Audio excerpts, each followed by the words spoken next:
You guys are spending some cash, so what's the best value play under $5,000, Matt?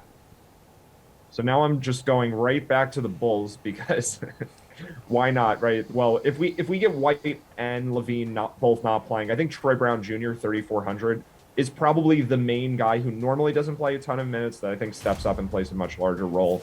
But really, like this could be a slate where we have a lot of Bulls players to consider.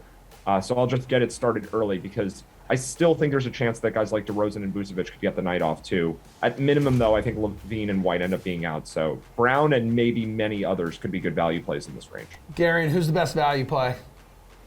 Yeah, I want to give a quick shout out to Frank Jackson, who's been playing probably the best basketball of his career since coming off a lengthy stay on the injury report. He's become like the bench gunner for the Pistons, and if Cade Cunningham is going to sit out again tonight, there's just a ton of usage and shots available for Frank Jackson. I mean, he paid off his value and then some on Thursday's slate. Maybe he's not capable of doing that again or doing that on 2 consecutive slates against the Boston team that's been fantastic defensively the past month. But I just see a scenario where Jackson is probably locked into somewhere between 12 to 16 field goal attempts, and that's a lot of volume for someone who's less than $4,000. Also want to say, I tried to make this float yesterday.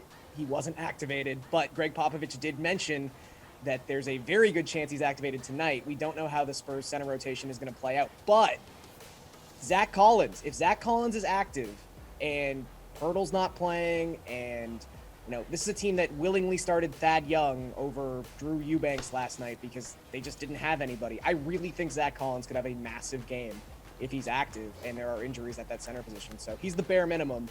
It's a shot in the dark, but I feel pretty good about it. Yeah, well, that's what you got to do when it comes to a value play. Nick, who are you leaning on here?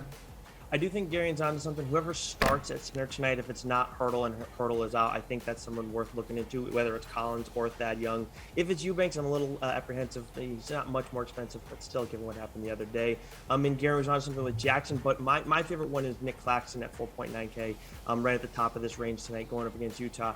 And I know, sometimes you don't want to ride the coattails of a big performance, and obviously he had one of his biggest performances of his career with the Nets. But one thing that we've seen with the Nets this season is they like to ride a hot hand. They even did it last year too, both years under Steve Nash. So I'm comfortable doing that with no Rudy Gobert tonight for Utah.